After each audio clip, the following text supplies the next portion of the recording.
बोलिए शिव शंकर भोलेनाथ की जय। शिव महापुराण की जय। शिव परिवार की जय हो। छठवां अध्याय ब्रह्मा विष्णु संग्राम। श्री नंदिकेश्वर बोले, पूर्व समय में जब श्री विष्णु जी अपने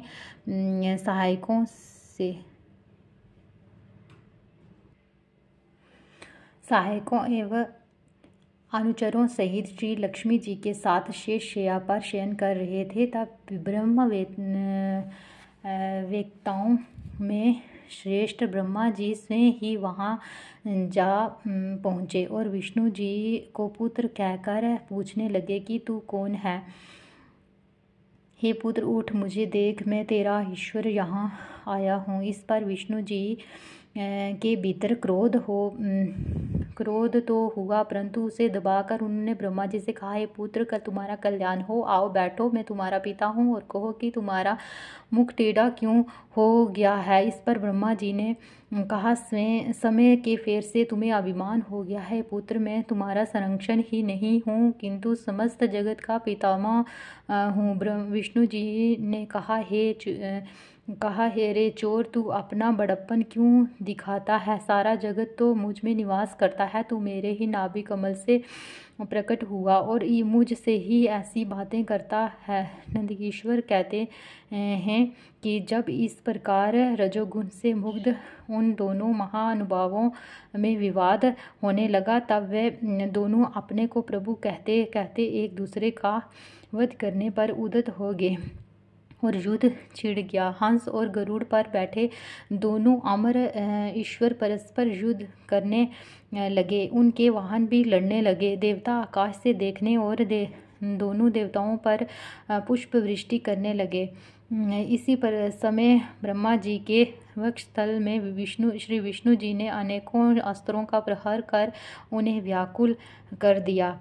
इससे कुपित हो ब्रह्मा जी ने भी उनके वक्षस्थल पर कई भयानक प्रहार किए। अग्निवत अस्त्रों के आश्चर्यजनक व्यापार हुए।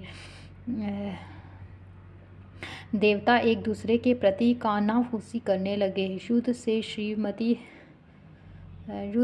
श्रमित विष्णु जी हाँफने लगे, परंतु उसी क्षण शांत होकर उन्होंने ब्रह्मा जी पर माहेश्वर अस्त्र चला दिया। इससे ब्रह्मा जी को बड़ी चोट लगी और उन्होंने पाशुपत अस्त्र चलाकर विष्णु जी के वक्षस्थल पर आघात किया। इनके पारस्परिक आघात से देवता अत्यंत व्याकुल हो उठे और उन्होंने कहा, आप दोनों ही अराजकता उत्पन्न करते हैं।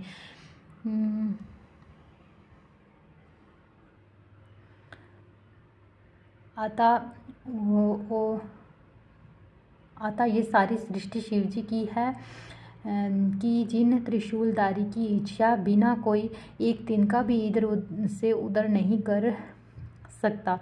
हम लोग शिव जी के पास जाते हैं। ऐसा कहकर देवगण चंद्रशेखर श्री महादेव जी के पास के महादेव जी अपने सभा में उमा सहित मणि में दिव्य सिंहासन पर विराजमान थे। देवताओं ने साष्टांग दंडवत कर श्री महादेव जी को नमस्कार किया। उनको नमस्कार करते देख श्री महादेव जी ने उन्हें अपने पास बुला लिया और अर्थ गंभीर वाणी बोले।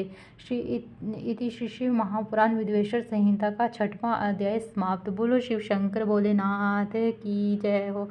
शिव महापुराण की जय हो।